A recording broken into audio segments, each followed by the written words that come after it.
Iglesia Internacional Palabra Viva presenta.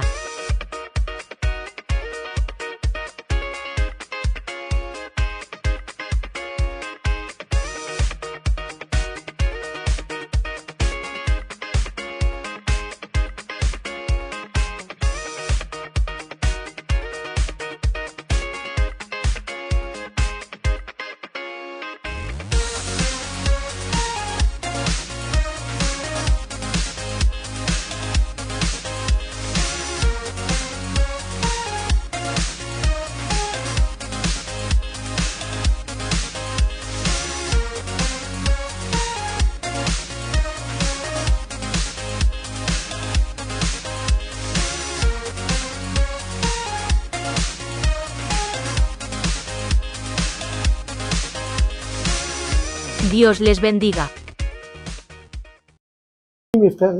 Bienvenue mes frères et mes sœurs à un jour de culte. Et aujourd'hui, dans un jour de culte, la prédication d'aujourd'hui nous va parler de Caïn et Abel, et nous allons parler de Caïn comme l'adorateur.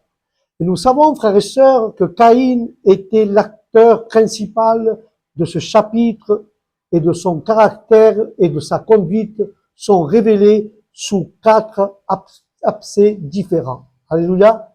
Et nous pouvons comprendre, frères et sœurs, que cette prédication, au nom de Jésus, que Caïn est l'adorateur. Dans le Genèse 4, chapitre 4, et versets 2 à 5, nous voyons que l'homme eut des relations avec Ève, sa femme, il conçut et enfanta Caïn, et elle dit, c'est grâce à l'Éternel que j'ai eu un fils. Et c'est pour ça que Genèse 4, verset 2 dit, après cela, elle donna naissance à Abel, le frère de Caïn. Abel gardait les brebis, tandis que Caïn travaillait la terre.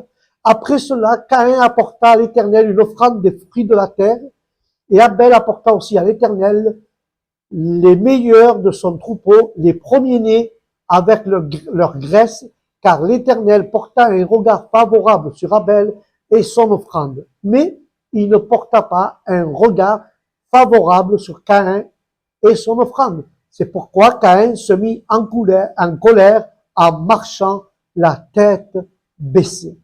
Et là, dans ce jour de culte, nous allons parler, cette prédication, de Caïn, car à la naissance, frères et sœurs, de Caïn, Ève dit, j'ai engendré un homme par l'Éternel. Peut-être pensait-elle qu'il était la descendance promise. Si tel était le cas, elle fut amèrement déçue, car Abel signifie vanité. Pensant avoir la descendance promise en Caïn, dont le nom signifie possession, elle s'aborda tellement en lui qu'un autre fils lui parut tout aussi vanité. Et nous pouvons remarquer dans ces écritures que chaque fils avait une vocation. Premièrement, la volonté de Dieu pour tous. Et que chacun ait quelque chose à faire en ce monde.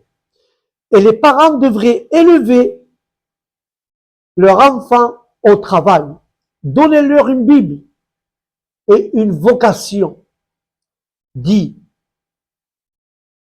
cela, nous devons faire cela avec nos enfants et que Dieu soit avec eux tout le temps et apprendre comment marcher avec l'Éternel. Et nous pouvons, et on peut supposer après la chute, Dieu ordonna à Adam de verser le sang d'animaux innocents et, une fois morts, de brûler tout ou en partie de leur corps au feu. Alléluia. C'est pour ça que c'est très important d'enseigner nos enfants à cela. Alléluia. Car c'est avec ça que nous apprenons aujourd'hui, frères et sœurs, que nous devons apprendre à nos enfants, et c'est pour ça que Dieu ordonna cela. Après la chute de l'homme, et de mettre en partie, de brûler en partie le corps au feu. Ainsi était préfiguré, frères et sœurs, le châtiment mérité par les pécheurs, à savoir la mort du corps et la colère de Dieu, dont le feu est un emblème bien connu outre les souffrances du Christ, et nous pouvons remarquer, frères et sœurs, que comment dire cela, que le culte religieux de Dieu n'est pas une invitation nouvelle. C'était dès le commencement, c'est la bonne vieille méthode. Alléluia. C'est pour ça que Jérémie, frères et sœurs, au verset 16, chapitre 6, parle des offrandes de Caïn et d'Abel étaient différentes, car Caïn montra un cœur orgueilleux et incrédule. Par conséquent, lui et son offrande furent rejetés, et Abel vint en pécheur et en conformément à la volonté divine par son sacrifice, il exprima l'humilité, sincérité, obéissance et foi. Alléluia. Ainsi, en recherchant les bienfaits de la nouvelle alliance de la miséricorde, par la semence promise, son sacrifice eut une expression acceptable pour Dieu. C'est pour ça que Hébreux 11.4 parle Abel offrit avec foi à Dieu, mais pas Caïn. Alléluia. Et nous pouvons comprendre que, frères et sœurs, à toutes les époques, il y a eu deux sortes d'adorateurs, comme Caïn et Abel, les orgueilleux et endurcis qui méprisent la méthode du salut, de l'évangile, et cherchent à plaire à Dieu par les moyens qu'ils ont eux-mêmes inventés. Et nous pouvons comprendre que les humbles croyants qui s'approchent de lui par la voie qu'il a révélée, Caïn s'est laissé emporter par une colère maligne contre Abel. Il nourrissait un esprit mauvais de mécontentement et de rébellion contre Dieu. Et nous pouvons remarquer que Dieu a remarqué toutes nos passions et remarque toutes nos passions, Dieu. Alléluia. Et tous nos mécontentements, Dieu les remarque. Et Dieu remarque que nous sommes des pécheurs. Aucun regard de colère, d'envie ou d'agacement n'échappe à son regard vigilant de Dieu. Car le Seigneur a raisonné à cet homme rebelle s'il suivit la bonne voie. Qui suivait la bonne voie. Il serait accepté s'il suivait la bonne voie. Certains voient une proclamation de la miséricorde. Si tu ne fais pas le bien, ça veut dire le péché, c'est-à-dire le sacrifice pour le péché. Si tu ne fais pas le bien, nous devons faire très attention. Si tu ne fais pas le bien pour le péché, c'est à la porte et tu pourras en tirer profit. Le même mot désigne à la fois le péché, le sacrifice pour le péché. Si tu n'as pas bien agi, ne désespère pas encore, car le remède est proche au nom de Jésus. Il est dit que Christ, le grand sacrifice pour le péché, est à la porte. Dans Apocalypse 3, il est écrit ainsi, frères et sœurs. Ceux qui ne se présentent pas à la porte pour réclamer le bénéfice de ce sacrifice d'expiation mérite de périr dans leur péché. Alléluia. Car nous pouvons comprendre, frères et sœurs, que l'acceptation par Dieu de l'offrande d'Abel n'a pas transféré, frères et sœurs, le droit d'aînesse à son profit. Alors pourquoi Caïn aurait-il été si en colère? Les passions, les inquiétudes pécheresses disparaissaient lorsqu'en cherchant la cause avec rigueur et justesse. Car la promesse de Dieu est écrite en Genèse 3.15 et à la foi d'Adam en Genèse 3.20 se retrouve dans les deux, dans Genèse 4.1. Ève a donné une nouvelle vie au monde et pensait que son fils était la descendance promise. Une traduction possible serait « J'ai acquis un homme, le Seigneur ». Caïn signifie « acquis ». Et l'enfant était considéré comme un don de Dieu. Et Abel signifie « vanité », « vapeur ». Cela suggère la fluidité de la vie sans Dieu. Amen. Et on peut être la déception d'Ève, de ne pas avoir reçu la descendance promise. Dès le début, nous voyons une division du travail. Caïn est identifié à la terre, Abel au bétail. Puisque Dieu avait déjà maudit la terre, Caïn est donc identifié à cette malédiction. Cette première famille devrait connaître un lieu de culte précis, puisque les deux fils apportaient quelque chose. Les deux fils avaient apporté quelque chose de différent, frères et sœurs. Car ces deux fils apportaient des offrandes au Seigneur. Peut-être parce que la gloire de Dieu résidait dans l'arbre de la vie, le chemin étant gardé par les chérubins, car Hébreux 11.4, c'est par la foi qu'Abel offrit à Dieu un sacrifice plus agréable que celui de Caïn, et qu'il fut reconnu juste, car Dieu agréa son offrande. Et par la foi d'Abel, bien que mort, la Bible parle encore de cette offrande et de la foi d'Abel. Alléluia. Nous pouvons voir aussi que la parole dit, frères et sœurs, voici quelques exemples illustrés de foi parmi les peuples anciens de l'Ancien Testament. Abel apporta un sacrifice expiatoire, des prémices du troupeau, se reconnaissait. Abel se reconnaissait en tant que pécheur et méritant la mort et en attendant la miséricorde que par le grand sacrifice, la colère orgueilleuse et l'immunité de Caïn envers l'adorateur accepté de Dieu produisent les effets terribles que ces mêmes principes produisent à toutes les époques. Car la persécution cruelle et même le meurtre de croyants. Et nous devons faire gaffe que par la foi, Abel parle encore bien, même qu'il est mort. Il a laissé un exemple instructif qui est Enoch. Enoch fut élevé ou transporté parce qu'il n'avait pas vu la mort. Alléluia, il n'avait pas vu la mort. Et Dieu l'a amené au ciel, comme le Christ le fera pour les saints vivants à son second avènement. Mais nous pouvons aller à Dieu sans croire. Nous ne pouvons pas aller à Dieu sans croire à lui. Qu'il est ce qu'il est révélé être dans les Écritures. Ceux qui souhaitent trouver Dieu doivent le chercher de tout cœur. Car la foi de Noé a influencé sa pratique. Elle l'a conduit à préparer l'arche.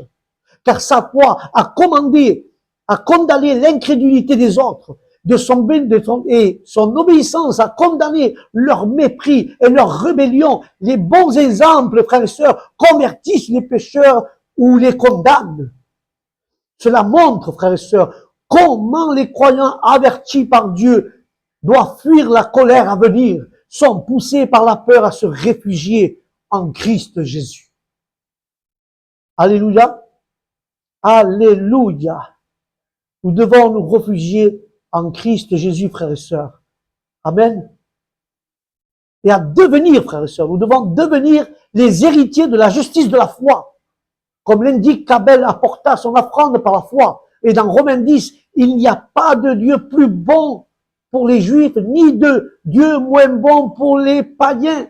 Le Seigneur est le Père de tous les hommes, car la promesse elle-même, pour tous ceux qui invoquent le nom de l'Éternel, le nom de notre Seigneur Jésus-Christ comme Fils de Dieu, est Dieu manifesté dans la chair. Jésus-Christ est le Fils de Dieu manifesté dans la chair, frères et sœurs. Tous les croyants de cette catégorie invoquent le Seigneur Jésus-Christ et personne d'autre ne le fera avec autant d'humilité et de sincérité. Mais comment quelqu'un qui n'a pas entendu parler de lui pouvait-il invoquer le Seigneur Jésus, le divin Sauveur? Qu'est-ce que c'est la vie d'un chrétien, sinon une vie de prière? Cela montre que nous ressentons notre dépendance envers lui et que nous sommes prêts à nous abandonner à lui et que nous avons une confiance absolue en lui pour tout ce qui nous concerne. Alléluia! Béni soit le nom de notre Seigneur. Et il est nécessaire que l'évangile soit prêché aux païens. Quelqu'un devait leur montrer ce qu'ils devaient croire. Quel accueil! Et quel accueil! Cet évangile devait le recevoir parmi eux à qui ils étaient prêchés, car l'évangile est donné non seulement pour être connu et cru, mais aussi pour être obéi. Ce n'est pas un système de notions, mais une règle de conduite. Car le commencement, le développement de la puissance, de la foi, viennent à écouter, mais seulement de l'écouter, la parole de Dieu. Car la parole de Dieu, frères et sœurs, fortifie ta foi. La parole de Dieu t'enseigne que la foi vient d'écouter la parole de Dieu. Alléluia. Cela signifie que Dieu a dû enseigner à Adam et à sa famille comment s'approcher de lui. Dans Genèse 3:21, il indique que le sacrifice sanglant était inclus, car les relations solennelles de Dieu avec l'homme sont parfois appelées une alliance. Alléluia. Ici, un testament qui a été et qui est la volonté d'une personne de laisser un héritage à ceux qui désignent et qui ne prend en effet qu'à sa mort. Ainsi, Christ est mort non seulement pour nous obtenir, frères et sœurs, pour nous obtenir les bénédictions du salut, mais aussi pour nous donner force à sa disposition. Nous sommes tous devenus coupables devant Dieu par le péché et nous avons renoncé à tout bien. Mais Dieu détermine à démontrer la grandeur de sa miséricorde et à proclamer une alliance de grâce. Rien ne pouvait être purifié pour un pécheur, même pas ses devoirs religieux. Et sa culpabilité a été effacée par la mort d'un sacrifice d'une valeur suffisante. À cet effet, il s'en dépendait pas continuellement, mais attribuant toutes les œuvres véritables, bonnes, à la même cause qui est source de toutes choses et offrant le sacrifice spirituel aspergé du sang de notre Seigneur Jésus-Christ. Alléluia. Et soyons ainsi, frères et sœurs, purifiés de leur souillure, car les livres des Hébreux 9:22 affirment qu'il faut verser du sang avant qu'il y ait rémission des péchés. Mais Caïn apporta une offrande non sanglante, provenant de la terre maudite. Son offrande était peut-être sincère, mais elle ne fut pas acceptée. Il n'y avait aucune foi en la parole de Dieu. Il n'y a aucune dépendance au sacrifice d'un substitut. Mais Dieu a peut-être répondu par le feu et consuma l'offrande d'Abel. Mais celle de Caïn reste sur l'autel. Caïn avait une certaine forme de piété et de religion, mais il reniait le pouvoir. Car le livre de première épître de Jean nous indique que Caïn était un fils du diable. Cela signifie qu'il pratiquait une fausse justice charnelle et non une justice de Dieu par la foi. Alléluia. Et je vais conclure avec cela, sur cette prédication d'aujourd'hui. Jésus qualifia les pharisiens et les pharasiques de fils du diable. Il les accusa de la mort d'Abel.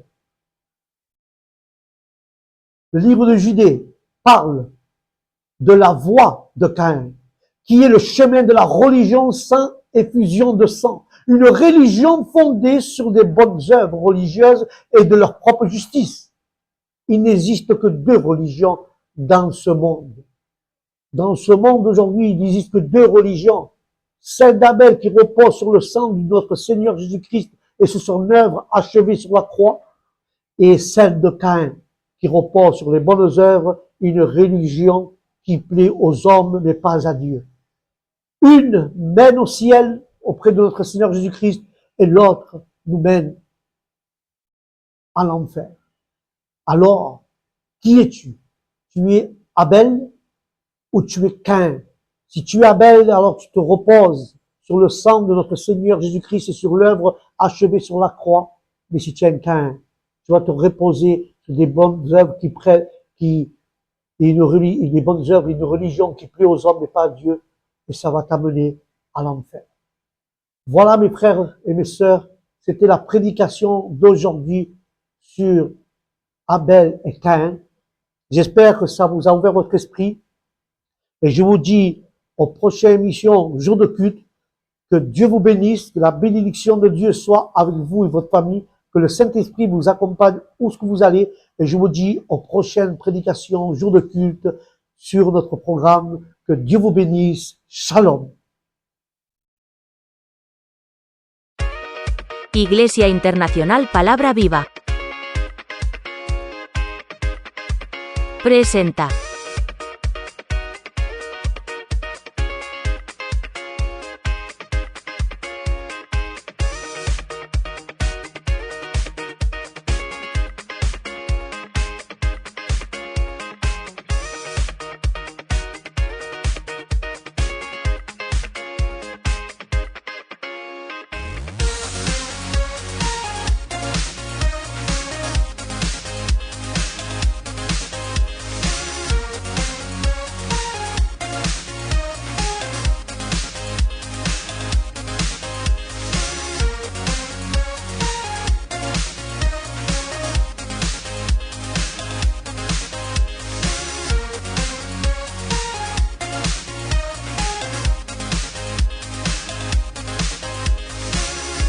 Dios les bendiga.